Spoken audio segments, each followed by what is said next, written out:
an alcoholic. My name is Katie. My sobriety date is December 5th, 2005. I wasn't quite there yet. I couldn't remember the first year. I'm not going to lie about my sobriety date. December 5th, 2005. I have a sponsor. Actually, I'm on my third sponsor, not because I couldn't deal with my sponsors, but the first one, she and I got to be way too good of friends. And I don't know about you guys, but I kind of need my sponsor to be on my case a little bit. The second one, she was on my case a lot. She was great. She really kept me in the steps, but she then moved around a lot. And I like to be in a sponsorship relationship with someone I see a lot. And so my current sponsor lives in my hometown. I also have a service sponsor. Apparently I like sponsors. And I do find that sponsors absolutely help keep me centered. I sponsor women. I had to take a hiatus for a few years in raising my hand to be a sponsor because of some service commitments that I had that were not going to allow me to have time to have a sponsee. So just the last couple of years I've been raising my hand again, so it's really been nice to reach out and work with some newcomers. My home group. My home group is a Zoom meeting.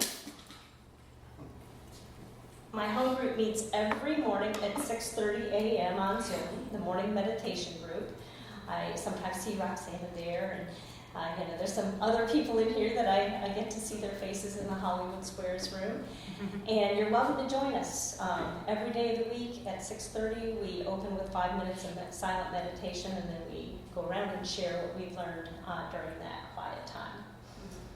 So every time I tell my story, I always am taken back to, of course, what it was like, what happened, and what it's like today. But I quite often remember some of my first times telling my story. I remember the first time I was asked to share, I wanted to get an A in sharing. That's a part of my story. I have this thing that I really like to get an A in things.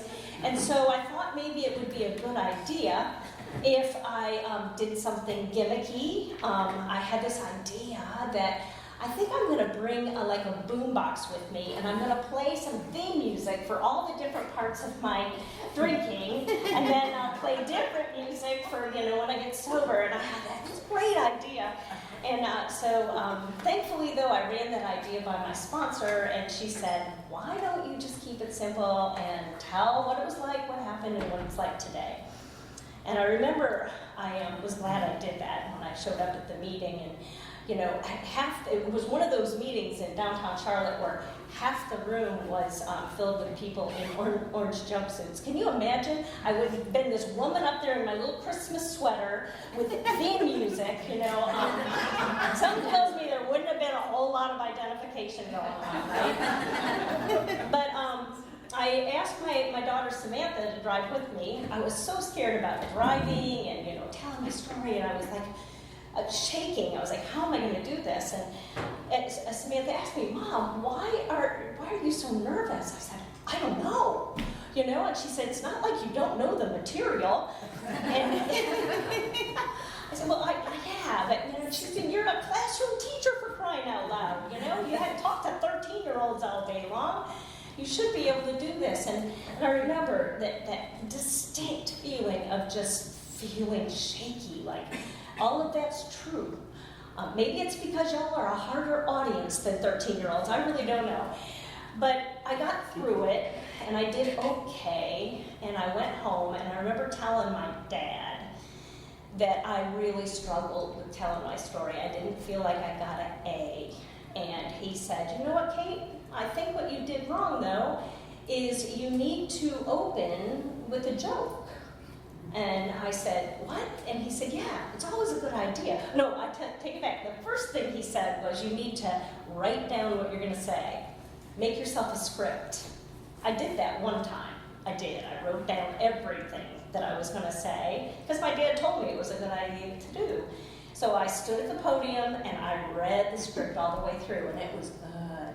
I did a good job telling that story. And then I went to get my script out the next time I was asked to share, and I went, well, this isn't what happened. None of this is accurate. And I realized that I'm not sure my story changed, but my perspective had.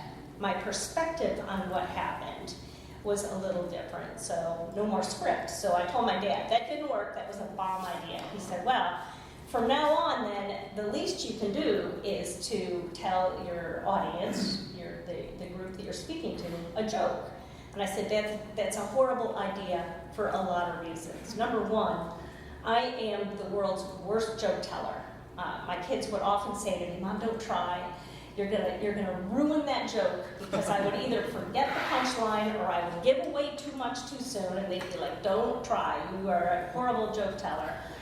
And I said, and plus, it needs to be about Alcoholics Anonymous, and I don't have any of those jokes.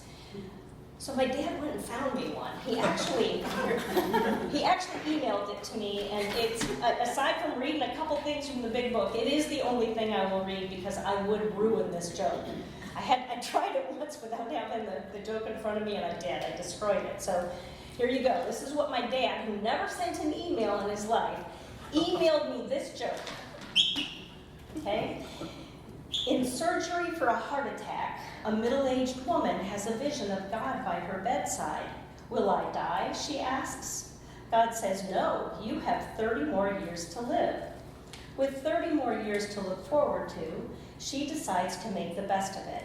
So since she's in the hospital, she gets breast implants, liposuction, a tummy tuck, hair implants, and collagen injections in her lips. She looks great. The day she's discharged, she exits the hospital with swagger, crosses the street, and is immediately hit by an ambulance and killed. Up in heaven, she sees God. You said I had 30 more years to live, she complains. That's true, says God. So what happened? God shrugs. I didn't recognize you. I said to my dad, that's a really funny joke. What does it have to do with Alcoholics Anonymous? And he said, oh, Kate, from where I stand and from what I've seen in you, that program's all about change. Now, every time I share that, I get kind of weepy, because I was just a couple of years sober. But my dad had seen so much change in his daughter in that short time that he felt like God wouldn't recognize me, because there had been that much change, that it was that appropriate of a joke. Now, this is also very important to me, because my sobriety date, December 5th, 2005, was right on the heels of Thanksgiving.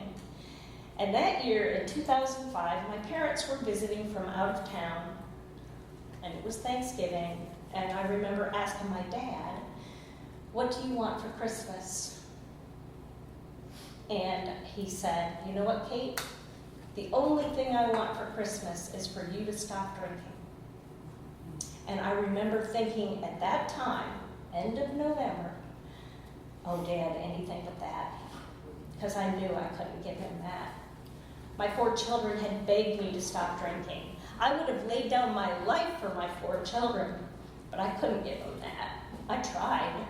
I tried so many different ways from Sunday to stop my drinking, I knew that controlling wasn't going to work, because I knew that never worked. But every time I tried to stop, something happened, and I woke up the next morning going, how did I get here again? So I knew that was an impossible gift to give my dad, but yet my sobriety date is just a couple weeks later. And that's how close to my bottom I was when I asked my dad, are you sure you don't want a fishing pole? Because I could get you that. So the fact that my dad saw that much change in me to give me that joke, it always just, makes me feel so full in my heart.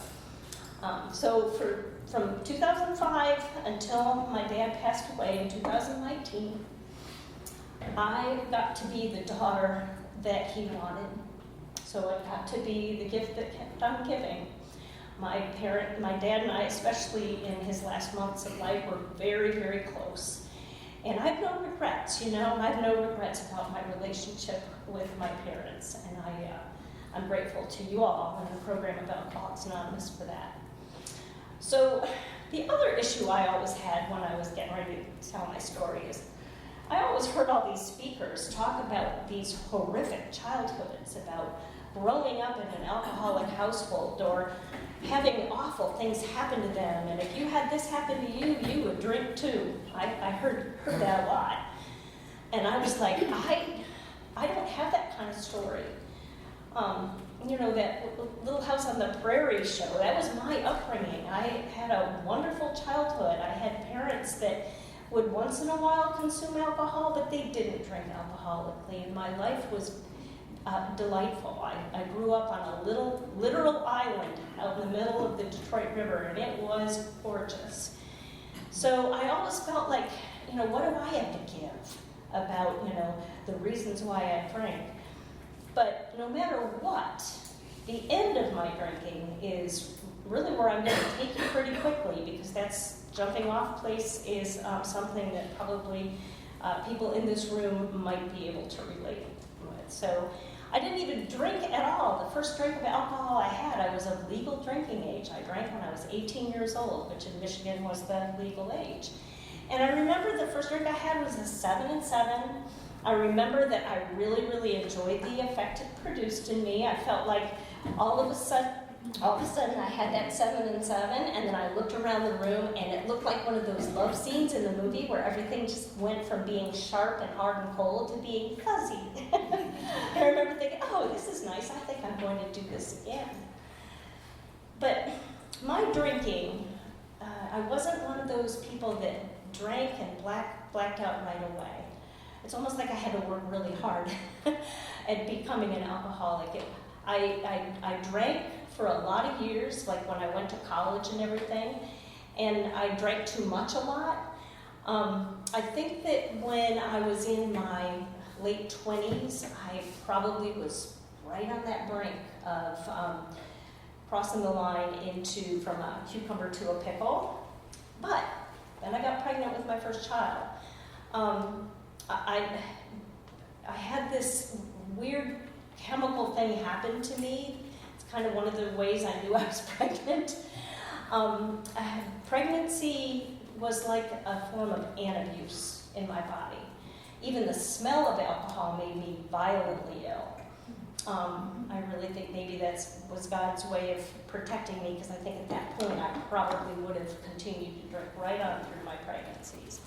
And I had 4 children within a span of 10 years' time, 9 years' time. During that time period, I would like to liken it to having a disease in remission. It's like I didn't drink, and I was a happy pregnant woman. I loved having babies. I loved being a mother to young babies. But the minute I stopped nursing my youngest, game was back on. And I liken my type of drinking to, I don't know if they have them anymore, but in the malls they used to have these big round yellow plastic things, and you throw a penny around the outside and it would take a long time to go around the outside, and then it got faster and faster and faster until it went down the middle. That's exactly what my drinking was like. And in the last 8 years or so of my drinking, it went down fast. And so I'm going to just, rather than get the long drunk-a-log, I'm going to tell you what my day was like at the end of my drinking. My day started at about 2 a.m. when the alcohol that I had consumed before I passed out, I had all converted to sugar. I woke up wide awake at 2 o'clock in the morning, and I knew the only way I could go back to sleep was to go to the freezer, take a hit off of the vodka bottle out of the freezer, and go back to bed. I'd wake up at 6 a.m., and I would get ready to go to work. I was a classroom teacher. By 11:30, which is when we had lunch, I had the DT so bad that I couldn't hold a sandwich and eat it because my hands were shaking so bad, so I had to figure out how to get food into my mouth that didn't involve my hands. That was a little tricky. And then, as the afternoon progressed, my ability to do anything as a classroom teacher rapidly went downhill. By the end of the day, my vocal cords were shaking so badly that I couldn't talk. My legs were shaking so badly I couldn't walk. My hands were shaking so badly I couldn't write on the board. Now, I think you're getting the picture about how effective I was in my classroom. Imagine a teacher that can't talk, walk, write, do anything.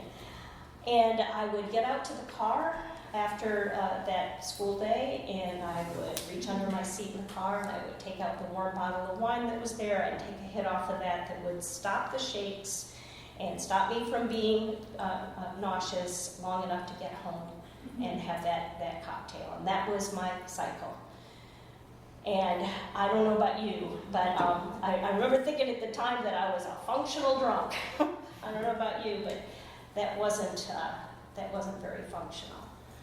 So right about the time that I had that going on, and that went on for longer than I wish, I realized that anytime I tried to stop drinking at all, the DTs were so bad that I was so violently ill that I was badly physically addicted. My organs were starting to shut down, and I said, well, I guess there's only one thing I have left to do because I can't go on living like this, and I'm just going to have to take my own life because I know this isn't going to work for me anymore. Now, this is where my story, I told my story one way for a lot of years. The story I told for a lot of years was that I didn't tell anybody I was going to commit suicide.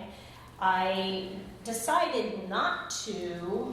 I didn't do it because I figured it was going to be too messy for my kids to clean up. And then out of the blue, a bunch of my friends, my drinking buddies, a bunch of my girlfriends, out of the blue randomly showed up at my door and whisked me off to rehab. I remember after I told that story one night when my oldest daughter was in the audience, and she said to me afterwards, Mom, isn't Alcoholics Anonymous supposed to be an honest program? And I said, well, yeah. And she said, well, you need to tell the truth about what happened. And I said, well, I did. And she said, no. Yeah, you told all of us you were going to commit suicide. You called every one of us, everyone you knew. I was like, oh, I did that in the blackout, I guess. I didn't remember doing that. So it wasn't random, but it was an angelic move. You know, I really thought my life was over. I had a lot of yeah buts when they all showed up. I said, yeah, but who is going to do all the Secret Santa stuff that I have going on in the house for the kids? Samantha should probably tell this part of the story because I wasn't there for what happened, but my ex-husband said, I'm on it. I didn't find out for a long time that he didn't do it right.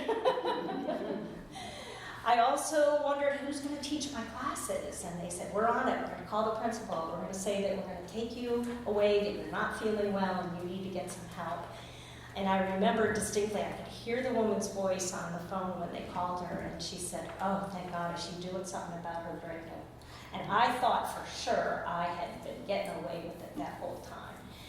You know, so I realized that, you know, I didn't ever lose my job. I didn't get a DUI. I hadn't lost some of those things, but there's a big yet there because I was probably just a matter of weeks away from losing my job. So off I go to the hospital, and that's where I first met you. I picked up my white chip at Mercy Hospital in downtown Charlotte. I remember the second day I was there, you know, they give you certain drugs to help get over the DTs, and I realized that I was already starting to feel a little bit better. I remember when it was time for me to leave the hospital, how I didn't want to go. Because I felt like once I left that hospital, alcohol was going to jump into me again, that I was not going to be able to not drink. But the counselor there was at the hospital was very clear. No, you are going to go to Alcoholics Anonymous. You're going to go to outpatient treatment, And that's where you'll find your answer. You don't get to live in the detox hospital. You're going to go home and you're going to be okay. I remember the first meeting that I went to.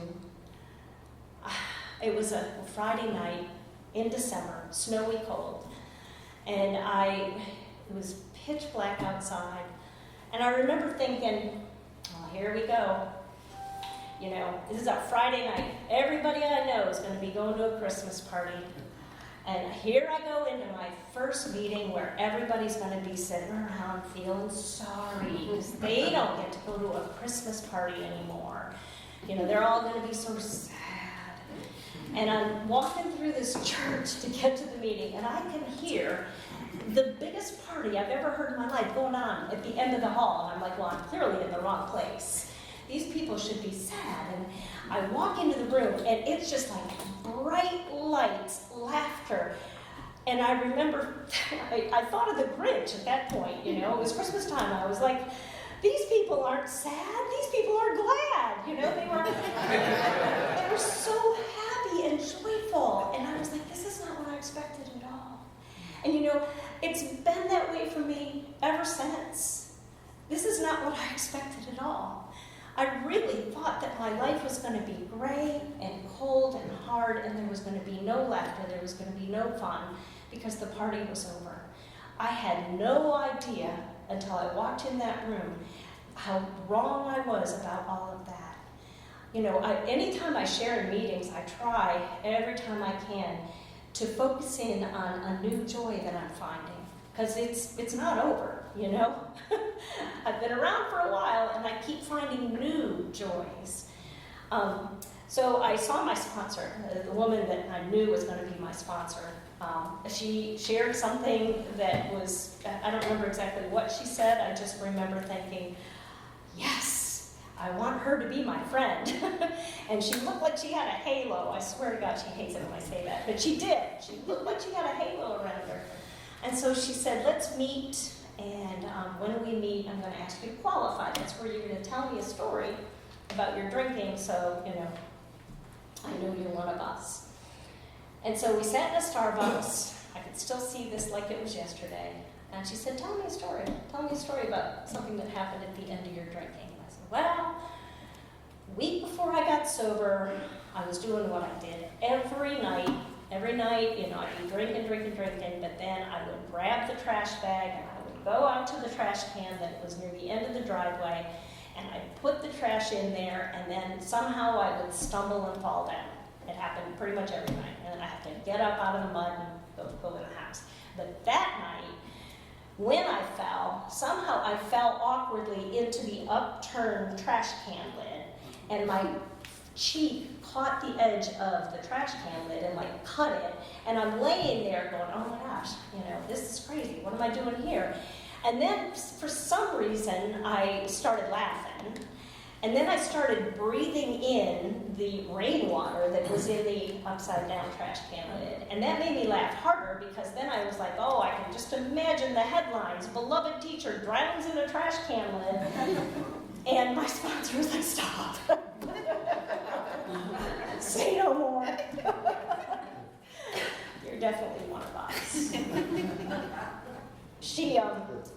Greta would often say when she would, you know, give me a chip in a meeting, she would often say, be careful if you ever get a teacher to be your sponsee, because they are like, come on, let's get this show on the road. This is a textbook. Let's get busy, you know. And I pushed her through the steps. I was like, I really want what this book has. Let's get going. And she said, okay, so you need to read the first 164 pages. I said, great. She said, let me know when you're done, and then we'll go back and we'll do it together. So I called her like the next day. I mean, I just went through and said, all right, I got it. I don't see where the homework is in here, because this is a textbook and it should have homework, but I got it done. And she said, okay, so what did you think about the chapter, We Agnostics? And I said, well, I didn't read that. And she said, I told you to read the first 164 pages. And she said, and I said, well, I already believe in God. I mean, before drinking got in the way, I did go to church, and, you know, and she said, nope, that's not what we agnostics is about. And then I realized I am an English teacher. I know what Latin and Greek stems are. A means not, and GNO means to know, right? Agnostics doesn't mean not believers in God. It means God not knowers. And then I went, oh yeah, I guess, because if I knew God, if I had a relationship with my higher power, I'd be able to stay away from alcohol, right? I'm clearly a God not knower. I always liken that idea to, if I walk into a room and I go to turn a lamp on, and it's not plugged in, nothing's going to happen. The whole purpose of working the 12 steps of Alcoholics Anonymous is to plug in the lamp so that I have access to that power. And once I understood that we agnostics means those of us who are God not knowers, that applies. It still applies to me today. I still have to do work to plug in my lamp so that I'm connected to a power that can help me stay away from alcohol, but also increasingly find that joy I talked about. So I did read that chapter. Then I started having some things happen in life where I would call my sponsor and I'd say, I have this thing going on and I got to do something about it. I'm feeling crazy. I got to do something about this. And she would say to me, Katie, this feels urgent, but it isn't. And then I would go ahead and do something anyway. And she said, we're having some issues, Kate, with you being a little impulsive. I'm working on helping you to be a human being, and you still want to be a human doing. And I think we need to just slow that down a little bit. When you get to your 4th step, and then we spend some time in the 5th step, and you realize you've got to go out and make amends for things, you're already going to have a lot of stuff on that wagon you're carrying around behind you. You don't need to add more by doing all these impulsive things that then you have to make amends for. Let's work on not being so impulsive. So I found a prayer in the 12 and 12 that I really liked that says, God, grant me the grace to find the space between impulse and action. That's a good one. I really like that one. The only problem was I would always say that prayer right after I hit send. I just could not stop myself in time to let that prayer marinate in my soul. And my sponsor said, you know what, you're going to have to pray, Katie. You need to stop being impulsive. You need to figure out how to, be willing to let go and let God, I remember when I first read about step 3, I was like, what does that look like? I'd go into the meeting and say, I don't understand what that means. How do I just surrender? How do I just let go? And, I feel like I can't do anything. And it used to make me crazy because no matter what meeting I went to, everybody always said the same thing. Keep coming back. I was like, that's not an answer to my question. I want to know what it looks like to completely surrender, my will. So anyway, I started praying. All right, I need help, God. I really need to figure out how to not be impulsive, how to not send those texts that I have to say sorry for. Well, at that point, my family lived in a house that had a master bedroom that opened out directly into the backyard. We had a little dog. She was really old, she was incontinent, and she was blind. So the only way that we could not have a mess going on in the house was to leave the bedroom door to the outside open a little bit so that she could come and go as she needed to during the night. Well, one night I was awakened in the middle of the night by something that I hope I never experience again in my life. I don't know if you ever have had face-to-face contact with a live skunk that's blown in your proximity, but there is no smell to it at all. It's an acrid, horrible burning.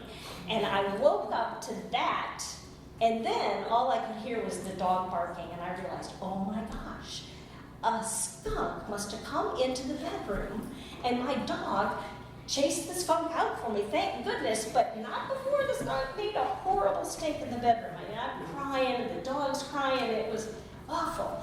So I, go and close the screen door, and for a few days had to stay someplace else while I waited for the skunk smell to dissipate in that bedroom.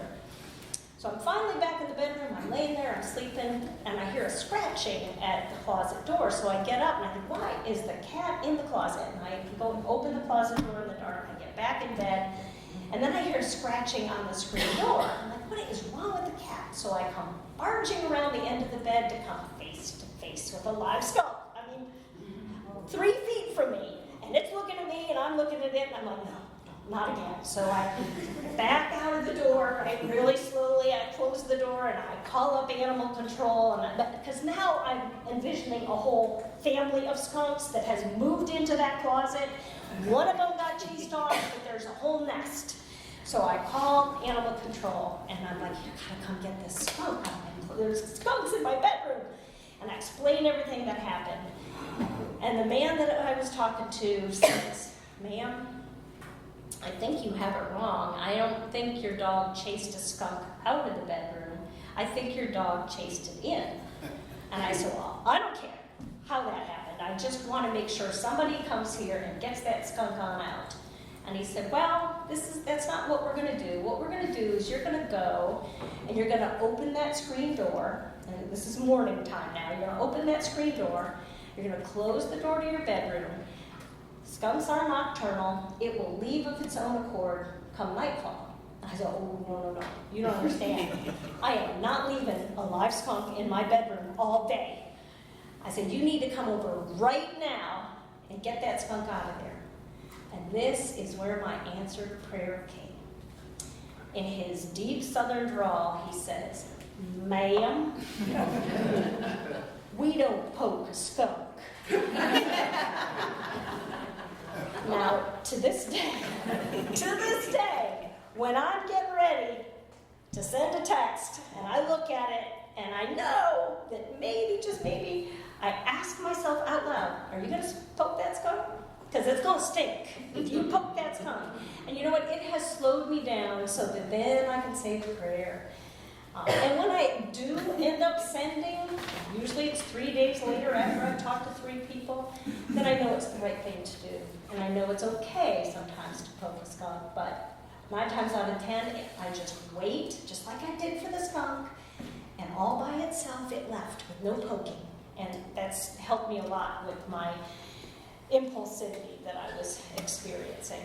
So I, did the 4th step, met with my sponsor, did my 5th step, spent some time in 6 and 7. I really like what my 2nd sponsor taught me about the 6th step. It makes me a little crazy that it's so short in the big book. It's like a paragraph. I'm like, it's a big step, what do I do?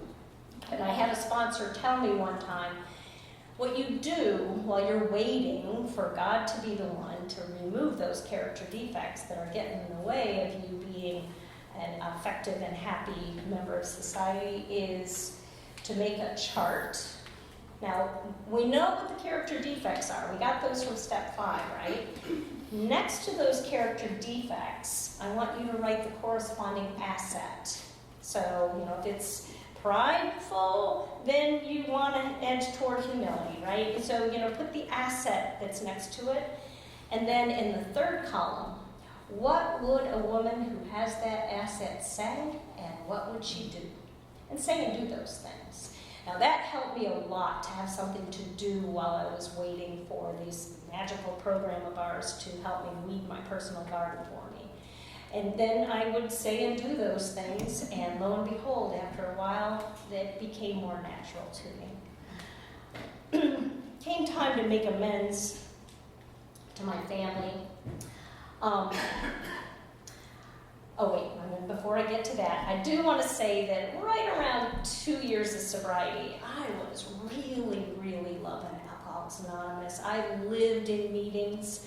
I had some issues going on with my first marriage, and I just leaned really hard into the Alcoholics Anonymous program.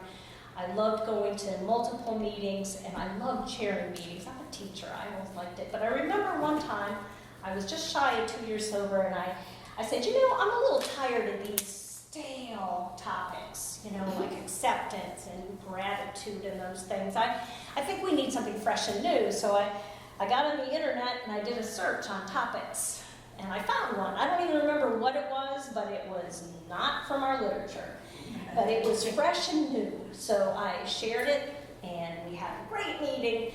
And immediately after the meeting at the Surrender Exit 28 group, where I first met Roxanne, they had an emergency group conscience meeting.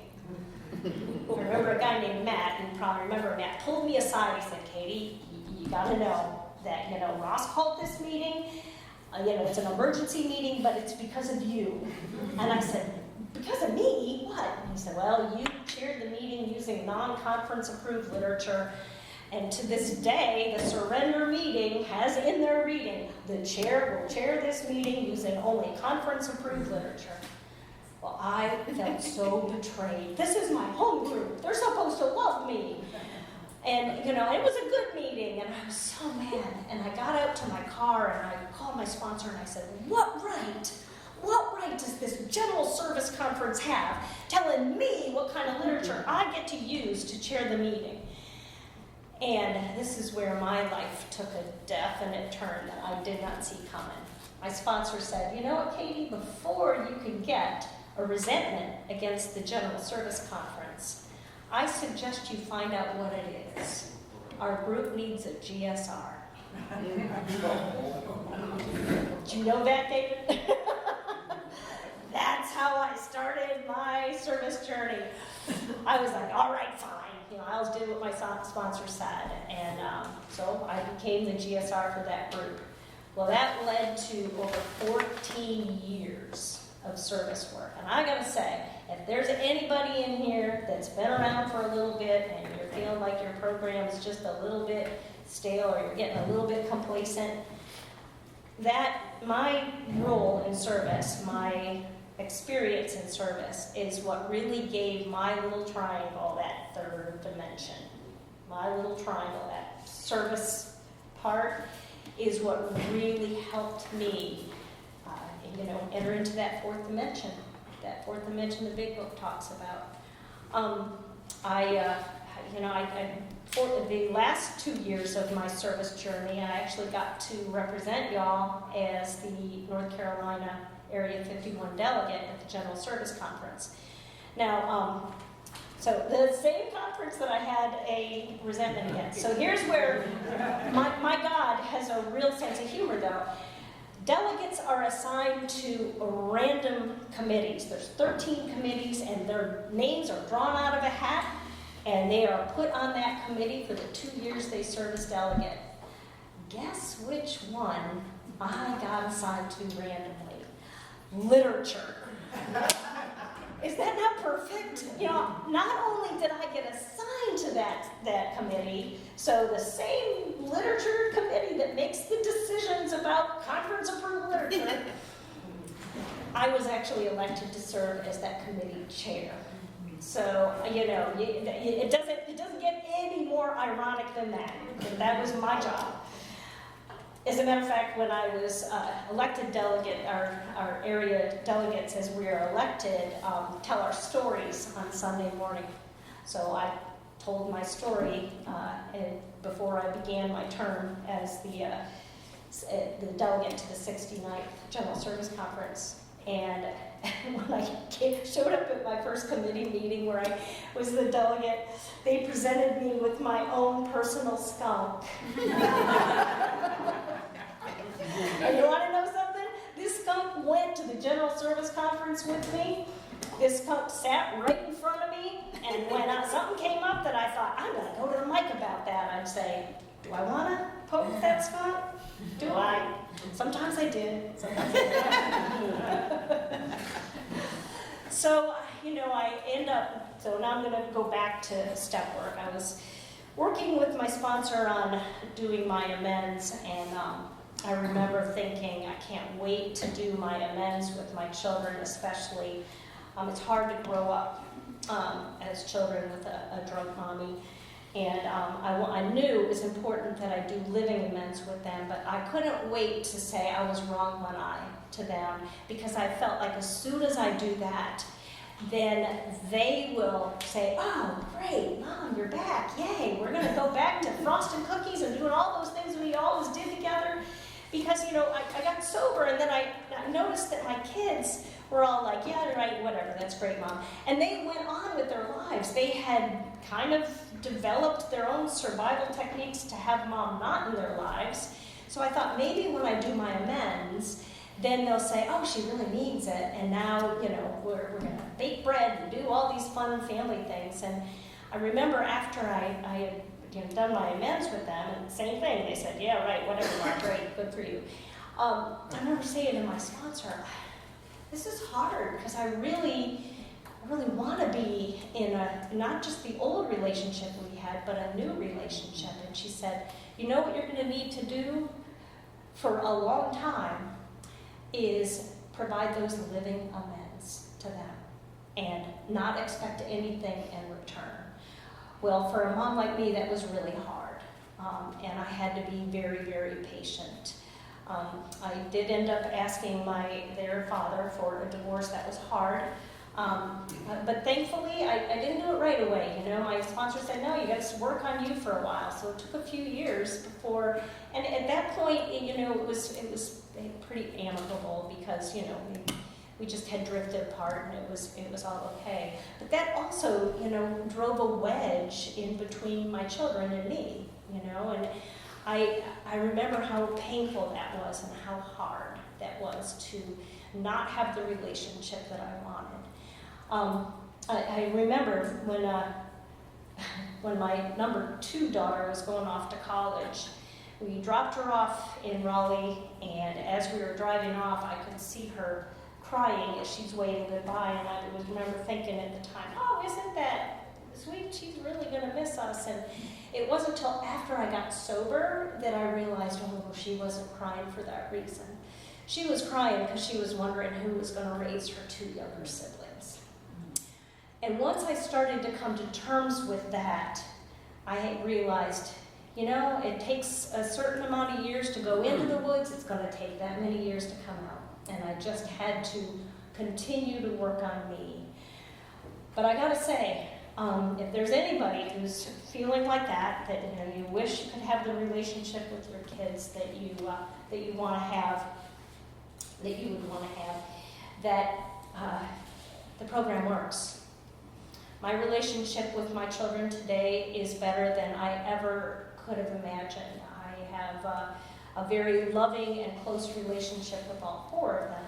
That doesn't mean I still know that there's a lot of damage, but I do feel like the relationship that I have with my kids today is a restored one. Some of you know one of them. She's here tonight.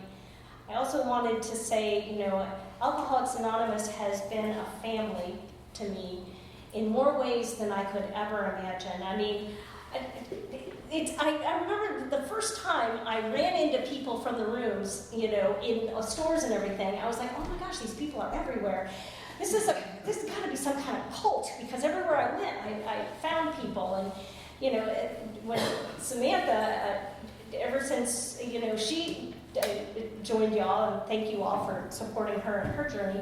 She and her AA friends go to one of our beach houses. They rent one of our beach houses, and there's a house full of crazy, fun women. If you ever had a doubt about We Are a Glum Lot, no, you just got to see some of the Facebook pictures of this group.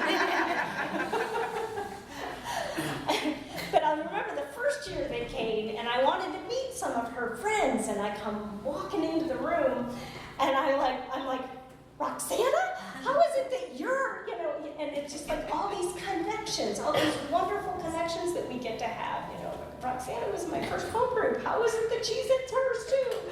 And I just love that about Alcoholics Anonymous, because we're all one big happy family. Today, my life, people used to say, you should just write down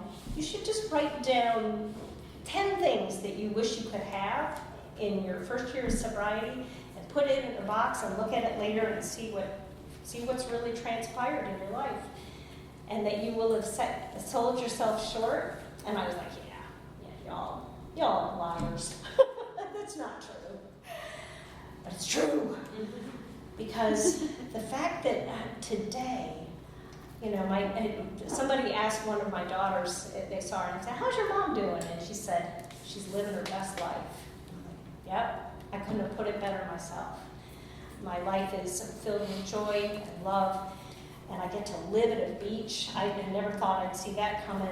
But it's really all as a result of just working the 12 steps.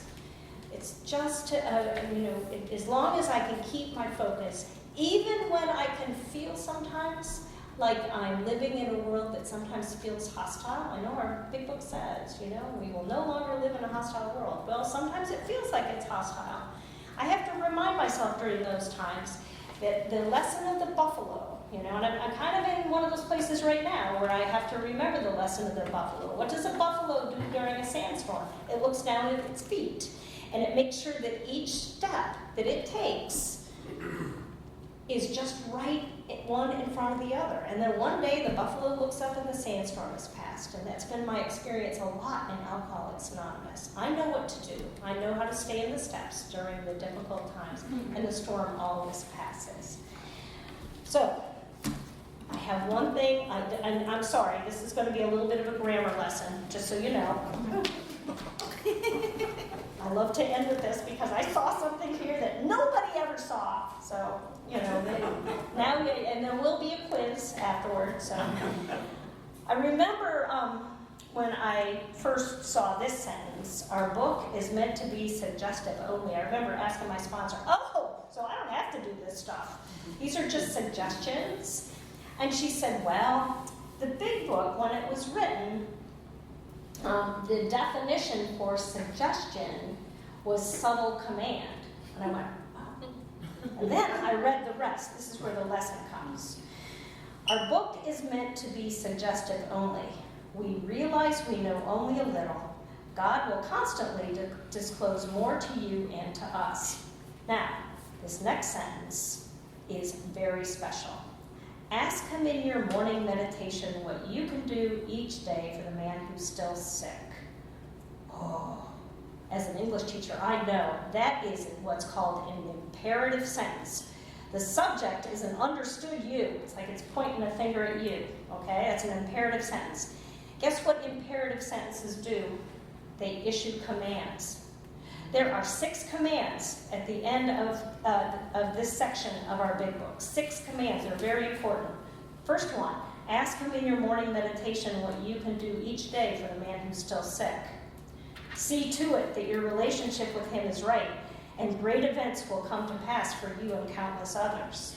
Abandon yourself to God as you understand God. Admit your faults to him and to your fellows. Clear away the wreckage of your past. Give freely of what you find and join us. Those are 6 very not so subtle commands. Then I love the ending, but I did have a little issue with one thing. We shall be with you in the fellowship of the Spirit, and you will surely meet some of us as you trudge the road of happy destiny. I told my sponsor, I don't like that word trudge. That makes it sound like I'm mucking it out in the mud. I did enough of that when I was falling down by the trash can. I really don't want to trudge. And she said, well, you know, why don't you look up what trudge means? And it means to walk laboriously. And guess what laboriously means? To be full of work, right? It's work, right? That's what the program is. It's not, you know, it's a lot of work, right? But I love the fact that it says, you will surely meet some of us as you trudge the road of happy destiny, not the road to. So I love that. It's not saying that the ultimate destination is happy destiny. It means as we walk together, side by side, laboriously walking, we are on the road together. I just love that. May God bless and keep you until then. Thanks for letting me share.